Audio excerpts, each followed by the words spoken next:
Welcome to Growing a B2B SaaS. On this show, you'll get actionable and usable advice. You'll hear about all aspects of growing a business to a business software company. Customer success, sales, funding, bootstrapping, exits, scaling, everything you need to know about growing a startup, and you'll get it from someone who's going through the same journey. Now your host, Joran Hoffman. Welcome back to another episode of the Grow Your B2B SaaS podcast. This is the first episode of Season 2 as we closed off Season 1. In the Grow Your B2B SaaS podcast, we discuss all topics on how to grow your B2B SaaS, no matter in which stage you're in. When you're looking to scale your SaaS, you're probably also thinking about running ads. When done wrong, it can cost you a lot of money without seeing much result. So how do you run ads which drive revenue? We're going to talk with Michael Damnjanovic today, the CCO at Adline. And Adline is a SaaS platform which helps you to make profitable ads with the use of AI. Next to being a SaaS leader himself, he knows exactly what is working for their clients when they're running ads. Welcome to the show, Michael, or do I say Mike? Yeah, thanks. You can call me Mike. It's an English thing. We always shorten the names from Michael to Mike. Exactly. I always like to ask this question at the beginning. I did this intro, of course. If people are not convinced yet, why should people listen to you today? I think if you are in a startup company or a small company, then you know how important it is to speak to your customers. So over the last almost 3 years, I've spoken not thousands, but well over 1,000 small, medium-sized businesses all around the world. So I have talked to them about their advertising, about growing their business, and I know their common mistakes. I know what their pains are. I know what their desires are and their dreams. I know how Adline is solving a lot of those problems and those pains. And hopefully today I'll be able to share some of those mistakes that are typically made. And actually, it's really interesting because when a new company is established, pretty much 98% of the time, they make exactly the same mistakes. And you're just thinking, but if there was just like a go-to place where people could just read about that mistake, then they could save themselves with a lot of pain and a lot of unnecessary effort. My experience then over the last few years speaking with small companies, startup companies, in terms of how we can help them to actually succeed with their advertising. So hopefully I have a few things to be said that are of interest. I know you will. We're definitely going to make this mission to help people avoid these mistakes. But before we even start running ads, like what in your opinion should be minimal in place before you can even think about running ads? There's a lot of things, but I think you need to define your objectives. I know that sounds a bit funny, but if I ever sit down with a company or a new business and we want to run ads. Say, okay, why? We want to get more sales. Okay, that's a pretty clear objective, right? But when you sit down and you're going to be making your campaign, then you really need to clearly outline what is it that you actually want to achieve with your ads. And once you've done that, then I've got a few things here that I'm going to say, but if you can clearly outline what it is you want to achieve with your ads, then you can actually look at the entire customer journey thereafter and actually start to tweak and adjust that journey to make it as seamless as possible. So define your objectives, and then obviously knowing your target audience. I may contradict myself a little bit here, but it is so important that you know who you're selling to. So for example, let's say that you're selling a barbecue. Then you don't really need to go that far to think about who my target audience is. It's probably a guy. They probably are very interested in meat. They're probably very interested in food. If you go along, then what are their interests? They probably like beer. They probably like wine. They like experiences. They like good times. They like good music. If you were to Google or to look up barbecues, you're probably going to find some sort of country style music or rock, something like that. So understanding who your audience is, that's really important. And then being able to highlight your value proposition. And of course, that's the way that you communicate the unique benefits of your product or your service. And here, I just want to make the differentiation. If you are an e-commerce store, for example, selling barbecues, then it's really important that you communicate those unique benefits. Our barbecue has this function or this feature that this other barbecue doesn't have. But when you come to a SaaS product, for example, for a product like Adline, instead of us saying, okay, we've got the ad creator, we've got this and this, then we have to actually show what has been achieved with those features, how those features can actually alleviate someone's pain or solve their problem. So that's the first two things. And then, of course, you need to have a well-designed website. And when I say well-designed website, I don't mean a website where you spend hundreds and hundreds of thousands of euros or dollars on it, but it needs to fall in line with what your messaging is. So if you're pushing out ads, then that messaging in those ads needs to coincide with what's on your website. And then you need to make it mobile friendly, you need to make it user friendly, and ultimately you need to make it easy for somebody to become a customer. Don't make it difficult. So that's the first few things. And then implement conversion tracking. We did a survey of Norwegian businesses a little over a year ago. It's still very relevant today because I'm still speaking to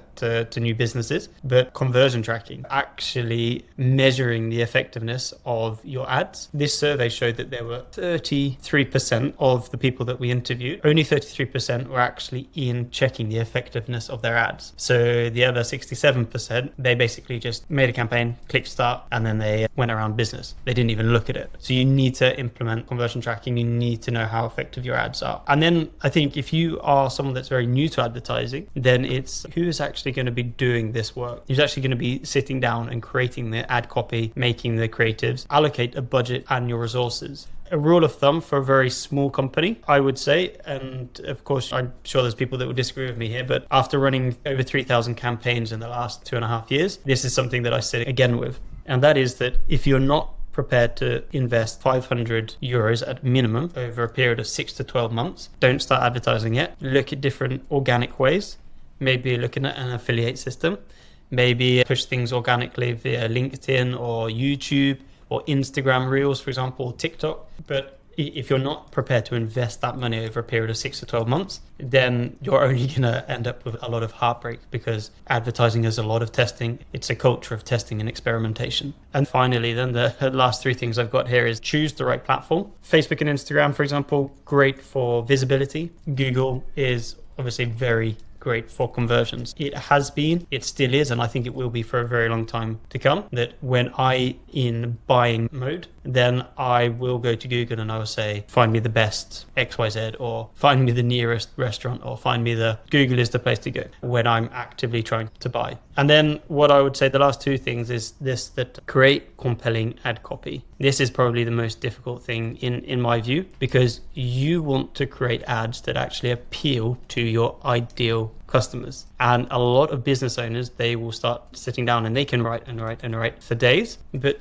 what they're writing doesn't actually appeal to the people that they want to sell to. And so you really have to get into the mind of your ideal client. And then, like I mentioned now, this setting up, tracking and analyzing, you need to foster this culture of testing and investigating to find out what kind of ads are working, what kind of ad copy is working, what kind of creative is working. So for example, if we were to do some sort of campaign for, let's say, affiliate marketing, it could very well be that a picture of Jordan would work 10 times better than a picture of me, but we wouldn't know that without testing it. So to be able to foster this culture of testing and experimentation. So monitor your campaign performance. So I think that's the main things I would do if you're thinking about to start running ads. Nice. I'm gonna try to summarize this. You need to have clear goals. You need to know exactly who you're selling to. So definitely identify your ICP. I think that's the most important. Choose the right platform, as you said. So where is your ideal customer profile present? Who's gonna do it? Allocate budget, resources, and have that minimum budget, as you mentioned. Then of course, create appealing ad copies. Make sure that you show exactly like what the value is, in this case of your SaaS, what kind of problem you're fixing. Make sure that your website aligns with the ad copy, so the conversion rate will go up, and then basically make sure you track everything. And one thing which I would recommend is track the full funnel, so know exactly not just who signed up, but also who actually went to paid, because you might have a lot of sign-ups, but then they might not be your ideal customer profile. So it always comes back to that. And what you mentioned, testing and investigating, that's basically it. So AKA what is working, that's going to be really important. Just to add on to that one point about who is actually going to be doing the work, allocating your resources. This is one of the mistakes that I see almost every small company start with. And that's why I also came with the recommendation on the budget, on what you're actually going to invest. But they kind of start out with, okay, started a company, we've got in a few customers, that's really great, that's really good. And then they say, okay, we need to grow our business now. So What's the fastest and quickest way to do that? That is ads. That is just the way it is. Okay, I need to do ads. Okay, so what are my options? Okay, I'm in a small company. I've got 4, maybe 10 employees. Okay, so then I've got these options. One, I can do it myself. So then you think, okay, am I actually going to invest my time into actually doing advertising correctly? Do I actually have any knowledge when it comes to it? Have I actually done, for lack of a better word, what is my competency level when it comes to advertising? And there's nothing to be ashamed there. If you haven't done it before, like you need to learn it. But that takes time and it is very complicated. I'm sure you've been in Facebook Business Manager, for example, or in Google. It's difficult to say the least. And especially when they're adding LinkedIn and TikTok and Snapchat and YouTube, and they're complicated. But think about that. 1, should I be doing it myself? 2, do I want to then outsource this to a marketing guru or to a marketing agency? Do I then have the budget to actually pay them? So really, I think that's something that if you're going to, don't just jump into it. Think about, okay, in the next 6 to 12 months, how are we actually going to run ads? We're going to do it ourselves. We're going to go that way.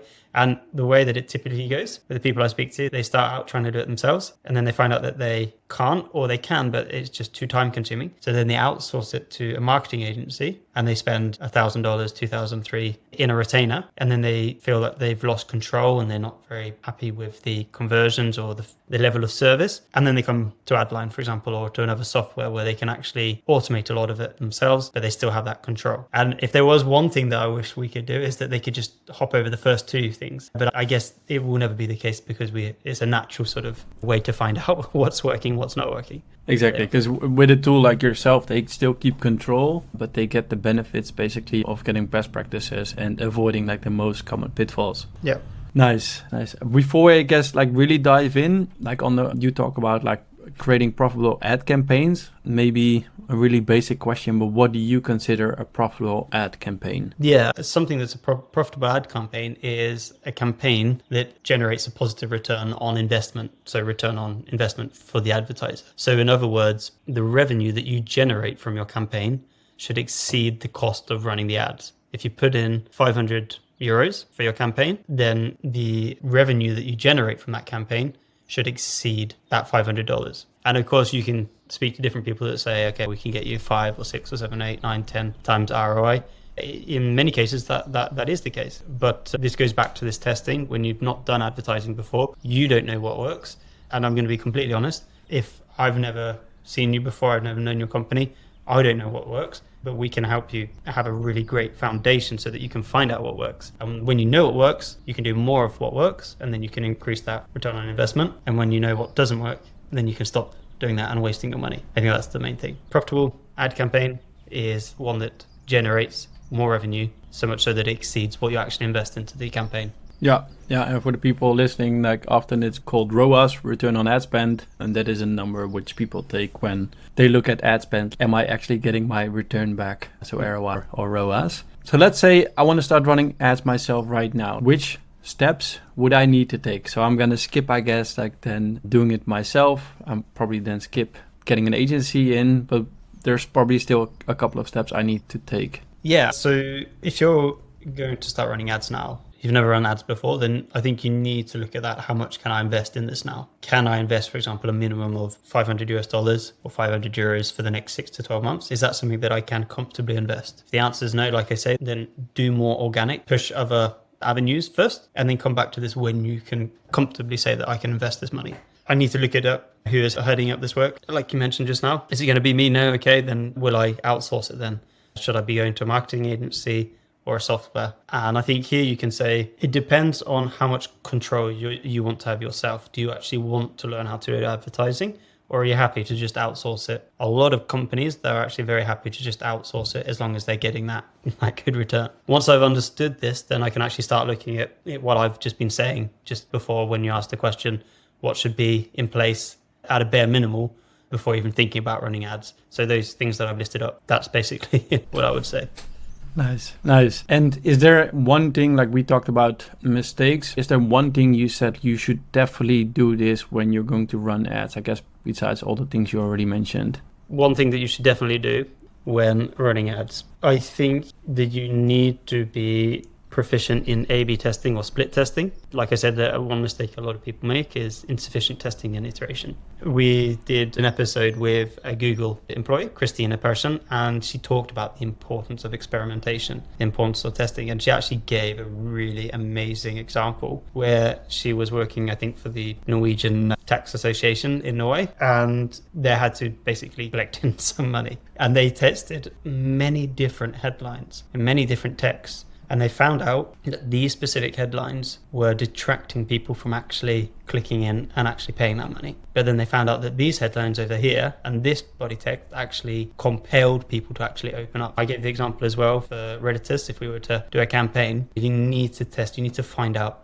what is working, what headlines are actually bringing in that traffic and then actually maybe leading to a conversion, what copyright is working. So I think that's one thing that you should definitely do. And that takes time and that takes patience and that takes an investment of your money as well, because after you've got that knowledge, then you can say, okay, it cost me $1,000. I didn't get many customers for that. But what you sit with is that you know exactly what worked and you can do more of what worked to get in more customers. I think that answers your question. Yeah, it definitely does. And I think it also brings back to what you said, right? When you open up the money tab with ads, it is a quick channel to get some traffic in, to get good conversions in, but in the end it does take time to really optimize the channel. I think that's one thing people often forget. They think we're just going to invest in ads and then things will work out, and what you say here is take the time to actually test things, what is working or not. If I could just say one more thing, one of the biggest frustrations I have, if I can say it that way, is that if a company runs ads, for example with Adline, and they get a crazy good CTR, so click-through rate. So that means that their ads are finding the right sort of people and they're clicking on it. And then it goes to their website, and it's on their website that the conversion happens, but they're not getting many conversions. Then it's most likely that there's something that needs to be adjusted on their website. Maybe they should make the button purchase a little bit bigger. Maybe they need to give payment options, for example, like that. I think also Databox, if you are familiar with those, product Databox. Anyway, they've done a report about exactly this. Very often, if people just made those changes to their website, they would see their conversions go straight up. So it's not necessarily a problem with the ads. It's a problem with the way that you communicate with people on your website. One thing I would do, A/B testing, split testing, but also make sure that when you find out what has worked on your ads, go to your website and just spend time tweaking that, adjusting it slightly, because you'll be amazed, you'll be shocked with the results, the change in result in a positive way. Because whatever ad you're going to run, it has to resonate where people are going to land on. And to give a really clear example, like we might be running ads really soon ourselves, but what we did to prepare for that is we created competitor landing pages. So if we're going to run ads on our competitor keywords or brand names, then they are going to land on something which resonates with the ad we're running. So if we say Reddit is like competitor alternative, then they're going to land on a page where we actually say why we're better than them with a clear CTA. Make sure everything aligns over there. Growing a B2B SaaS is tough. We know. This is why we started Redditus. We help you to grow your monthly recurring revenue without high upfront costs. How? By leveraging someone else's network and only giving away a commission when they deliver you a paid client. It's called affiliate marketing. It's already a really cost-effective and scalable revenue channel. We even made it better for you. With Redditus, you can start for free and only start paying us when you generate revenue. Learn more at www.getredditus.com.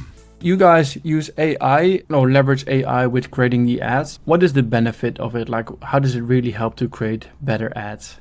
Yeah, I think we use AI in a few different ways, but typically AI, it doesn't sleep. It's not going to take a glass of red wine on Friday evening. It's not going to take a mimosa on Sunday morning. Of course, other beverages are available. But when it comes to a set of predefined rules, AI is going to be working faithfully. It's going to be working consistently, and it doesn't stop. So you've got the predefined set of rules. It is going to be working like a machine. And that is something that there's no human that can actually do that. They can do it maybe for a certain amount of time. But the fact of the matter is, humans, we get sick, we double book, we make mistakes, we forget. AI doesn't do that. If you put in the predefined set of rules, it's going to follow those exactly. And then, of course, if you've got machine learning there as well, then it has some space. But AI in, for example, Adline, that is optimizing your ad campaigns 6 times every day, Monday through Sunday. It doesn't take the weekend off. So that's one thing. But then when it comes to generative AI, the actual generating new ads, then that is shortcuts. That is slightly improving. That's raising the bar slightly.